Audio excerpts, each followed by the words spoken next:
우리는 어제 바리새파 성도들이 주장한 이방인 성도들의 할례 문제가 예루살렘 공회를 통해서 잘 해결되는 모습을 살펴보았습니다. 예루살렘 교회에서 사도들과 장로들이 회의를 통해서 이방인들이 구원받기 위해서 할례를 받지 않아도 된다는 은혜의 복음을 확정했습니다. 대신 유대인 성도들과 이방인 성도들의 교제를 위해서 우상의 더러운 것과 음행과 목매 죽인 것과 피를 멀리하라라고 권면하기로 했습니다. 이렇게 이방인 구원의 문제가 잘 해결되자 바울은 바나바에게 지난번에 복음 전했던 교회를 다시 방문하자라고 제안을 합니다. 이번에 바리새파 성도들의 주장이 안디옥 교회만의 문제가 아니라 모든 이방인 교회의 문제가 될 수 있었기 때문입니다. 그래서 그들 교회를 방문을 해서 빨리 이 예루살렘 공의회의 결정사항을 알려주고 그렇게 해서 흔들리는 성도들의 믿음을 굳게 세우고 싶었던 것입니다. 그래서 출발을 하려고 하는데 예전에 살펴본 것처럼 마가 요한 때문에 문제가 생겼습니다. 바나바는 마가 요한에게 다시 한번 기회를 주어서 이번에 함께 가자라고 했고, 바울은 지난번에 선교하다가 자기 마음대로 돌아가 버렸기 때문에 안 된다고 했습니다. 그런데 이 문제에 대해서 두 사람의 의견이 모아지지 않아서 심히 다투어 피차 갈라섰습니다. 여러분, 이 문제는 지난번 밤빌리아 버가에 도착했을 때 살펴보았습니다. 그런데 다시 봐도 바울과 바나바가 보여준 모습은 당황스럽습니다. 그렇게 복음 전하기 위해서 함께 고생하고 이번에도 참된 복음을 지키기 위해서 거짓 교사들과 함께 싸웠는데 정작 제자 한 명 때문에 하나됨을 지키지를 못하고 심히 다투다가 갈라섰습니다. 어제 우리가 배려와 양보, 사랑에 대한 말씀을 들었는데 정작 바울과 바나바의 모습은 그 말씀과 거리가 한참 멀지 않습니까? 그런데 여러분, 이것이 성경의 진정성입니다. 그리고 우리 인간이 이렇게 연약합니다. 하나님의 사람, 성령의 사람 바울도 또 위로의 아들이라고 하는 바나바도 이렇습니다. 그리고 실제로 우리 삶 속에도 이렇게 해결하기 어려운 문제들이 많습니다. 특히 사람과 관계된 문제는 정말로 어렵습니다. 아마 여러분 중에도 이런 일을 겪으신 분들이 있을 것입니다. 이런 상황 속에서 고통당하고 있는 분들도 계실 것입니다. 그런데 여러분, 사람은 이렇게 연약하지만은 하나님의 은혜와 사랑은 여전한 줄로 믿으시길 바랍니다. 지난번에 살펴보았습니다마는 하나님께서는 지금 미숙했던 마가를 나중에 연단하여 성숙시켜 주셨고요. 바울에게 유익한 동역자가 되게 해 주셨습니다. 바나바와 바울도 지금은 다투었지만 나중에는 다시 동역자로 회복을 시켜 주셨을 것이고요. 바울도 바나바와 헤어진 후에 실라와 디모데와 함께 전도 여행을 계속하면서 생각지 못했던 유럽 선교의 문을 열게 됩니다. 또 한 가지 우리는 이번 일을 지도력의 관점으로도 볼 수 있습니다. 여러분, 우리가 지도자, 지도력을 나눌 때에 크게 두 가지로 사람 중심의 지도자와 사역 중심의 지도자로 나눌 수가 있습니다. 여러분은 어떤 스타일의 지도자를 좋아하십니까?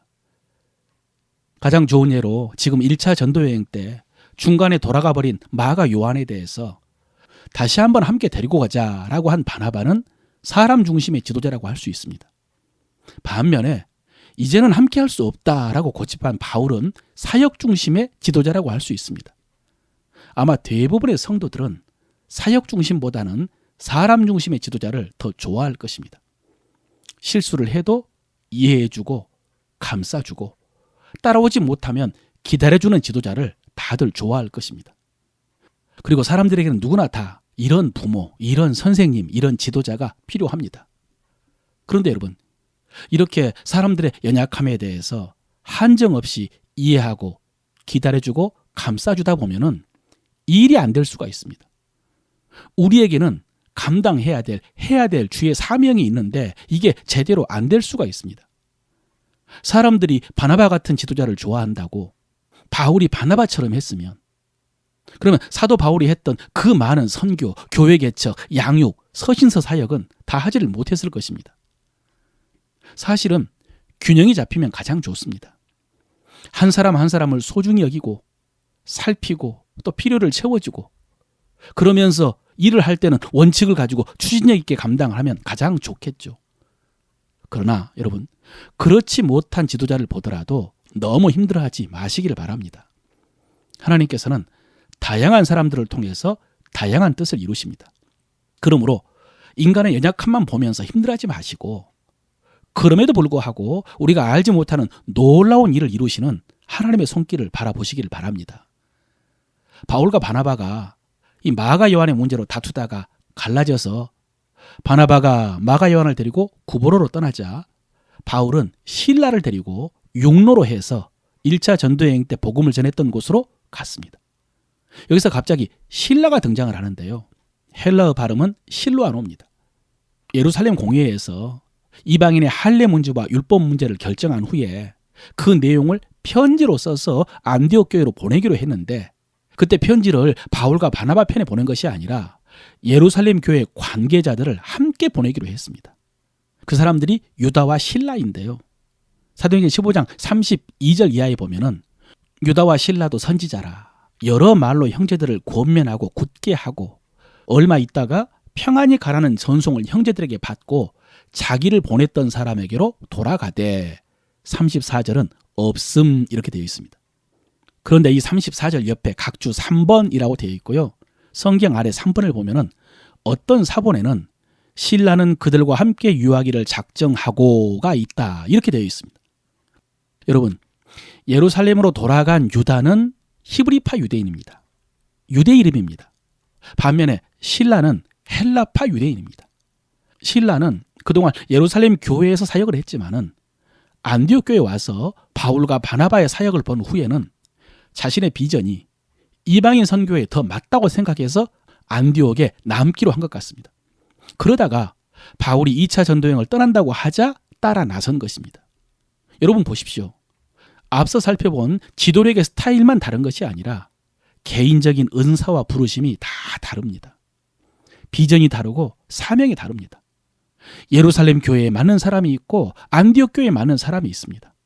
베드로와 일하기에 맞는 사람이 있고 바울과 일하기에 맞는 사람이 있고 바나바와 일하기에 맞는 사람이 있습니다. 그러므로 여러분, 우리는 서로를 인정해 주는 것이 필요합니다. 나와 다른 점만 보고 그것 때문에 힘들어하거나 비판하지 말고 바로 그 다른 점 때문에 이루어지는 다른 하나님의 역사를 볼 줄 알아야 됩니다. 사랑하는 성도 여러분, 그것을 인정하고 그것에 만족하고 감사할 수 있는 여러분 되시기를 축원합니다.